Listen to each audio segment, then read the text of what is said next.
అస్సలాముఅలైకుం. Welcome to Anjum channel. ఈరోజు Sunday special మా ఇంట్లో సొరకాయ దాల్చా చేయడానికి వెళ్తున్నానండి.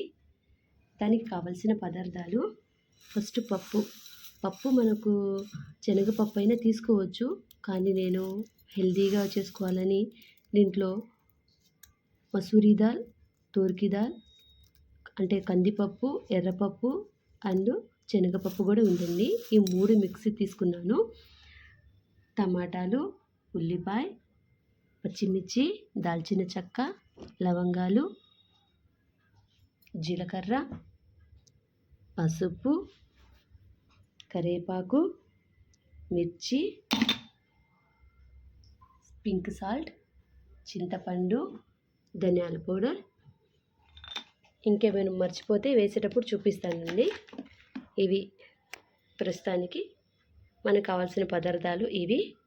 ఫస్ట్ సొరకాయని నీట్గా వాష్ చేసుకొని కట్ చేస్తానండి. ఫస్ట్ ఈ పప్పుని కొంచెంసేపు ఒక హాఫ్ అన్ అవర్ నానబెట్టిన తర్వాత స్టార్ట్ చేస్తాను. శుభ్రంగా కడిగి ఇలా నానబెట్టానండి. తర్వాత ఏం చేయాలంటే కొంచెం చింతపండుని కూడా నానబెడతానండి. ప్రాసెస్ స్టార్ట్ చేశానండి. పప్పును ఉడకబెడుతున్నాను. సొరకాయ కట్ చేసుకుందాం. ఇప్పుడు పప్పు బాగా ఉడుకుతుందండి. దీంట్లో కొంచెం పసుపు వేసుకుందాం. సొరకాయని కట్ చేసుకున్నానండి. ఏ షేప్ కావాలంటే ఆ షేప్లో కట్ చేసుకోవచ్చు, మన ఇష్టము ఇది. ఇంకొక వైపు ఒక బాండి పెట్టుకొని దాల్చిన చెక్క, 3 లవంగాలు, ఉల్లిపాయలు, ఒక పెద్ద ఉల్లిపాయ అండి సన్నగా తరుక్కోవాలి. పచ్చిమిర్చి, మేము పచ్చిమిర్చి తక్కువగానే తింటామండి, అందుకోసం 2 తీసుకున్నాను.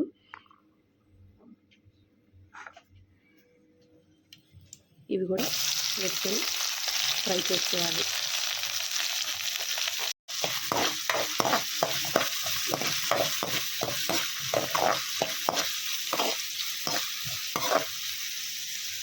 జీలకర్ర యాడ్ చేసుకోవాలండి. జీలకర్ర అండి బాగా కలుపుకోవాలి.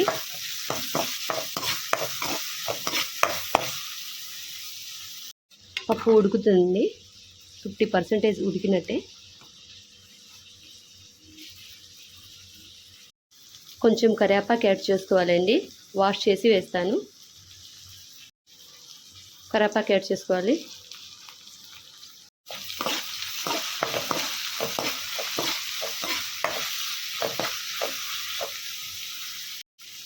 కొంచెం పసుపు యాడ్ చేసుకోవాలి. పప్పులో కొంచెం వేసాను, దీంట్లో కూడా కొంచెం.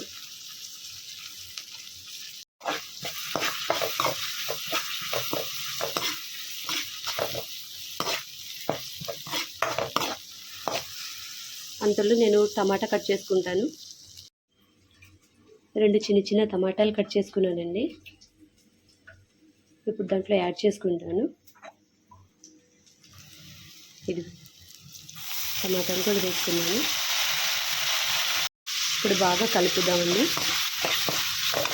బాగా మగ్గాలి టమాటా, ఉల్లిపాయ, పచ్చిమిర్చి.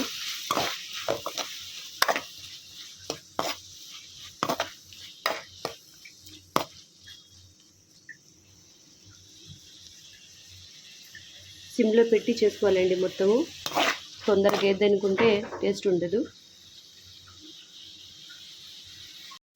ఫ్రెష్ అల్లం వెల్లుల్లి పేస్ట్ వేసుకోవాలండి. బాగా మగ్గినాయి టమాటా, ఉల్లిపాయ. ఫ్రెష్ అల్లం వెల్లుల్లి పేస్ట్ వేసాను. ఇప్పుడు బాగా కలుపుకుందాం.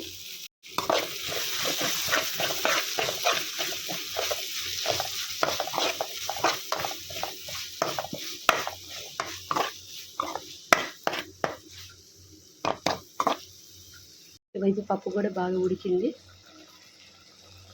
దీంట్లోకి సొరకాయ యాడ్ చేసుకుందాము.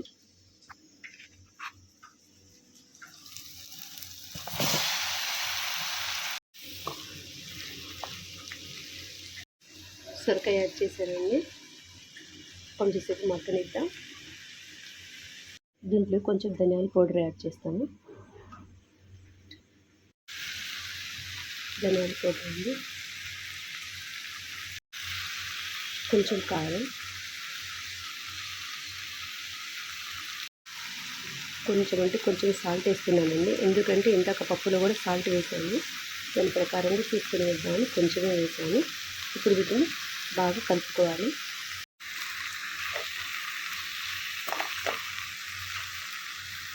బాగా కలిపేసాను.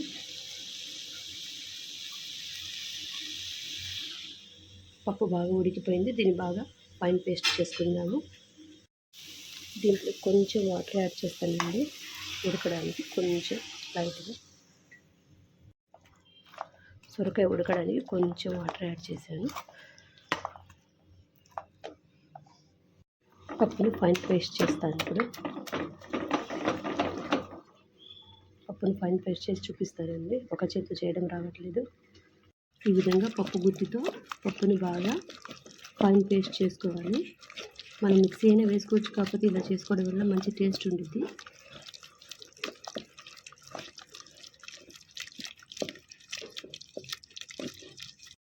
పప్పుని బాగా ఫైన్ పేస్ట్ చేశానండి. సొరకాయ 50% ఉడికింది. దీన్ని పప్పులోకి ట్రాన్స్ఫర్ చేస్తాను. ఇలా పప్పులోకి మొత్తం ట్రాన్స్ఫర్ చేశానండి. ట్రాన్స్ఫర్ చేసిన తర్వాత ఇలా ఉందండి. బాగా కలుపుకున్నాను. దీంట్లోకి చింతపండు పులుసుని కలుపుతాను. కలిపి బాగా మరిగించుకోవాలి. చింతపండు పులుసు వేసానండి. ఇప్పుడు బాగా మరగనిద్దాం. దీంట్లోకి సన్నగా తరిగిన కొత్తిమీర, పుదీనా వేసుకోవాలండి. పప్పుని బాగా ఉడకనివ్వాలి.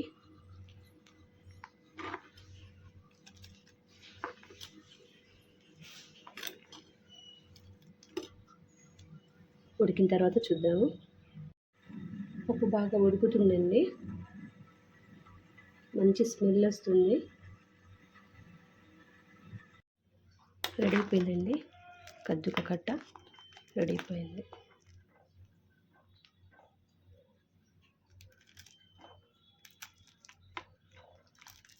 చూడండి ఎంత బాగుందో. స్మెల్ అయితే అదరగొడుతుందండి.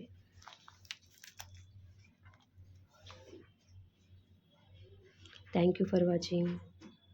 Please like, share and subscribe to our channel. Allah Hafiz.